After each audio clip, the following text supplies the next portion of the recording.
I am a 35-year-old man named John, just a regular guy with a job and a life I thought I had all figured out. I have a wonderful wife, Emily, who is 32. We've been married for 7 years, and together we've built a life with 3 amazing kids. I still remember the day each of them was born. Each one sent chills of pure joy down my spine, the kind of joy that nothing else in this world could bring. But lately, something strange has been happening. It all started after our last date night, which was on July 18th, 2023. That night, Emily began wearing a red ribbon around her wrist. At first, I did not think much of it. Maybe it was just some new fashion statement or a little quirk. But as the days passed, I could not shake this nagging feeling that something was off. Why did she start wearing it all of a sudden? And why did she never take it off? The day I found out why, well, that was the day my world almost came crashing down. The thought of it still makes my hands tremble. It was a regular day, just like any other. I had come home from work a little earlier than usual. "Hey, honey, you're back early," Emily greeted me, her voice warm. But there was something unsettling about the way she smiled. As she spoke, I noticed she was fiddling with that red ribbon, tightening it around her wrist in a way that made my skin crawl. "Yeah, the office was packed today, so my boss let me leave early," I replied, trying to keep things normal. But then out of nowhere, this horrific smell hit me, something so foul it felt like it was burning my nose from the inside out.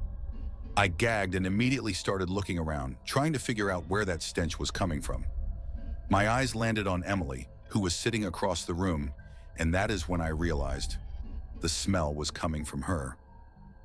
"What is that smell, babe?" I asked, my voice tinged with disgust as I pinched my nose, trying to block out the rancid odor. "Oh, nothing," she answered, a little too quickly, her eyes darting away from mine. That is when I noticed something that made my heart skip a beat. The red ribbon on her wrist. It was stained. Without even thinking, I reached over and yanked it off. What I saw beneath that ribbon will haunt me for the rest of my life. Her skin was torn, with pieces of flesh rotting away. Maggots, real, squirming maggots, were writhing inside the wound, feasting on what remained of her hand. I screamed like I never had before, a raw, primal sound that I could not control. My stomach lurched, and I bolted to the bathroom, barely making it before I started vomiting. Now I am sitting on the cold tile floor, my back against the bathroom door, trying to process what I just saw. Emily is outside banging on the door, her voice desperate and pleading for me to let her in. But I cannot. I do not know what is going on, but I know one thing for sure. Whatever is happening to her, it is something beyond my understanding, and it terrifies me. I have never been a man easily shaken, but as I sat there on the bathroom floor, my mind raced with thoughts that chilled me to the bone. How could this be happening? Emily, my Emily, had always been so full of life, so vibrant. What I had just seen was something straight out of a nightmare, something I would not believe if I had not witnessed it with my own eyes. The pounding on the bathroom door grew more frantic. "John, please open the door!" Her voice sounded different now, less like the Emily I knew, and more like something desperate, something almost inhuman. My hands trembled as I pressed them against the cold tiles, trying to steady myself, trying to think. I had to pull myself together. This was my wife out there, the mother of my children. No matter what was happening, I needed to figure it out. I needed to help her. But how? And what the hell was I dealing with? Taking a deep breath, I stood up and slowly unlocked the door, my heart pounding so loud it echoed in my ears. As the door creaked open, I saw her standing there, her eyes wide and filled with a mix of fear and something else, something I could not quite place. Her wrist, the one I had pulled the ribbon from, was now hidden behind her back, as if she was trying to shield me from the horror of what lay beneath. "John, I am so sorry," she whispered, her voice trembling. "I did not want you to see that. What is happening, Emily? What is going on with you?" My voice cracked as I spoke, the fear creeping into every word. She looked down, her eyes filling with tears. "I do not know how to explain it, but something is wrong with me. It all started after that night, the night we went to that restaurant. I remembered that night vividly. It had been an ordinary date night, just a casual dinner at a new place in town. We had a great time, laughing, talking, just enjoying each other's company. But now thinking back, there was something strange about the atmosphere in that restaurant, something I had not noticed at the time. "What happened that night?" I asked, trying to keep my voice steady. Emily shook her head, her tears spilling over. "I do not know. Everything was fine until the next morning when I noticed a small cut on my wrist. It was nothing at first, just a tiny scratch. But then it started to spread." "Spread?" My stomach turned at the thought. She nodded, her face pale. "Yes, it kept getting worse, and no matter what I did, it would not heal. That is when I started wearing the ribbon, to hide it from you and the kids. I did not want you to worry." My mind was spinning, a simple scratch turning into that? It did not make any sense. "We need to get you to a doctor, Emily," I said, trying to regain some control over the situation. "This is not normal. We need help." But she shook her head again, more forcefully this time.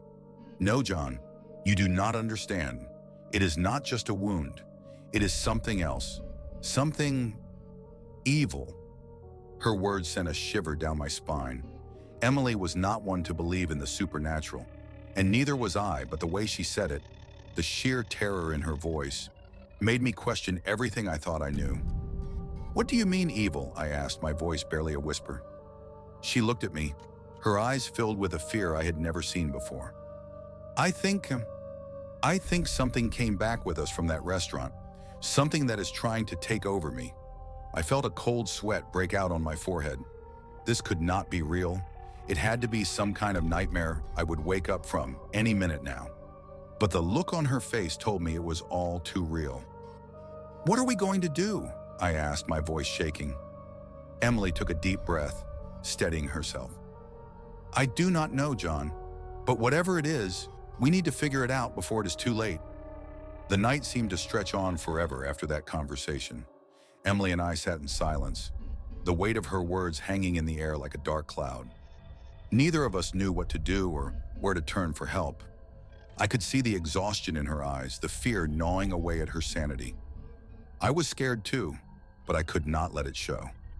I had to stay strong for her, for our kids. We agreed not to tell the children what was going on. They were too young to understand, and the last thing we wanted was to scare them. But that decision only added to the growing tension in the house. Every time I looked at Emily, I could see the change in her, the way she moved, the way she spoke. It was subtle, but it was there, like something was slowly draining the life out of her. A few nights later, I woke up to a strange noise coming from the kitchen. At first, I thought it was one of the kids sneaking down for a midnight snack, but when I glanced over at Emily's side of the bed, it was empty. My heart skipped a beat as I quietly slipped out of bed and made my way downstairs. The kitchen was dark, save for the dim glow of the nightlight we kept on for the kids. I could hear the faint sound of someone whispering. My pulse quickened as I inched closer, trying to make out the words. That is when I saw her. Emily was standing in front of the sink, her back to me, her head slightly tilted as if she was listening to something I could not hear. "Emily?" I called out softly, my voice barely audible. She did not respond. Instead, she kept whispering, her words too faint for me to understand. My stomach churned with unease as I took a few more steps toward her. "Emily, what are you doing?" I asked again, louder this time. Suddenly, she stopped. The whispering ceased, and she slowly turned around to face me. The look in her eyes was one of pure emptiness, like the woman I loved was no longer there. In her hands, she was holding something, a small, sharp kitchen knife. "Emily, put the knife down," I said, trying to keep my voice calm even though every instinct in me was screaming to run. She looked down at the knife, then back up at me, her expression blank. "I have to, John. I have to do this." "Do what?" I asked, my heart pounding in my chest. "It is the only way to make it stop," she whispered, her voice flat and emotionless. Panic surged through me. I knew I had to act fast. I lunged forward, grabbing her wrist and trying to wrestle the knife out of her hand. For a moment we struggled, and then, with a strength I did not know she had, she shoved me back. I stumbled, hitting the edge of the counter hard enough to knock the wind out of me. "John, please," she said, her voice cracking with desperation. "You do not understand. It is inside me. It is making me do this." "Emily, do not listen to it," I shouted, my fear boiling over into anger. "You are stronger than this. You can fight it." Tears welled up in her eyes as she shook her head. "I cannot, John. It is too strong. I am scared of what it will make me do if I do not stop it now." I could see the struggle in her, the war she was fighting inside her own mind. I knew I had to reach her, to pull her back from the edge. "Emily, listen to me," I said, my voice firm but pleading. "We will get through this together, okay? You do not have to do this alone. Whatever it is, we will fight it, but you have to trust me." For a long moment, she just stood there, the knife trembling in her hand. Then slowly, she lowered it, her eyes filling with tears. "I am so scared, John," she whispered. I rushed to her, pulling her into my arms. "I know, babe. I am scared too. But we will figure this out, I promise." As I held her, I could feel her body shaking with silent sobs. I knew then that this was far from over. Whatever was happening to her, it was only getting stronger, and I had no idea how we were going to stop it. The days that followed were some of the darkest of my life. Emily was slipping away from me, bit by bit, and there was nothing I could do to stop it. She became more withdrawn, more distant, and the vibrant woman I had married seemed to fade into a shadow of herself. The kids noticed, of course, but I kept telling them that Mom was just tired, that she needed some rest. It was a lie, and I hated myself for it. But what else could I say? One night, about a week after the kitchen incident, I woke up to the sound of soft crying. At first, I thought it was one of the kids having a nightmare, but as I listened closer, I realized it was coming from Emily. She was sitting on the edge of the bed, her back to me, her shoulders shaking with silent sobs. I reached out and placed a hand on her back. "Emily, what is wrong?" I asked gently, though I feared the answer. She did not turn to face me. Instead, she just kept crying, her voice choked with emotion. "I cannot do this anymore, John. I cannot keep fighting it." My heart sank.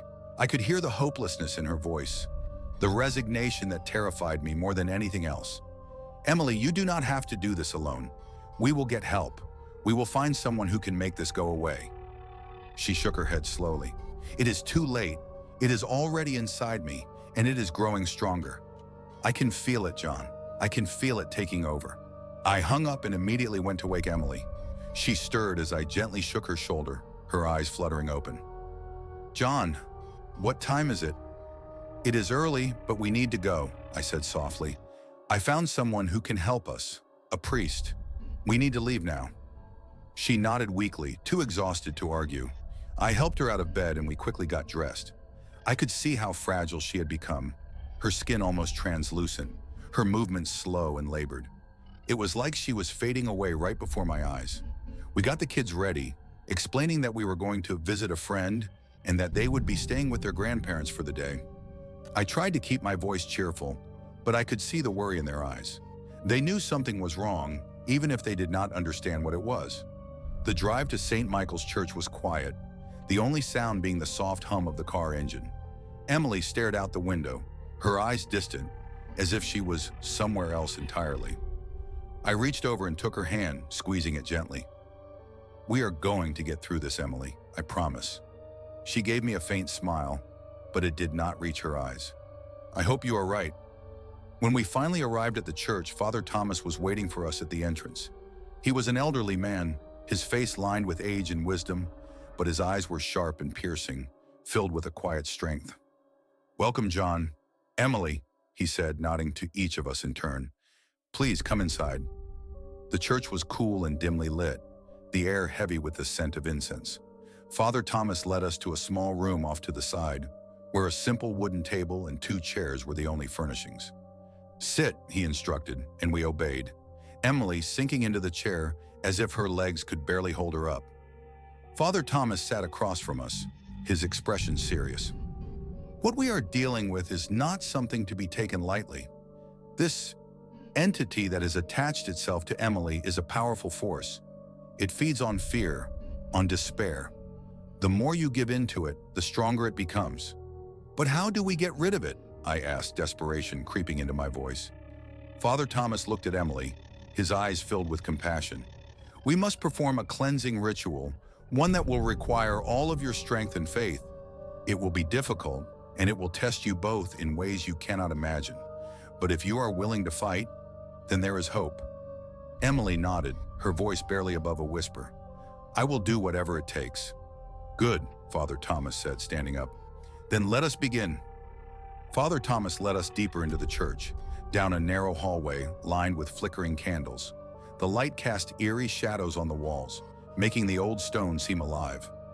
Emily clutched my arm as we walked, her steps unsteady, her breathing shallow. I could feel her fear, and it mirrored my own, but there was no turning back now. We entered a small, dimly lit chamber at the end of the hall. The room was sparsely furnished, with only a single wooden altar at the center, draped in a tattered white cloth. Above it hung a large crucifix, the figure of Christ looking down on us with solemn eyes. The air was thick with the smell of incense and something else, something old and musty, like the scent of ancient secrets buried deep within the church's walls.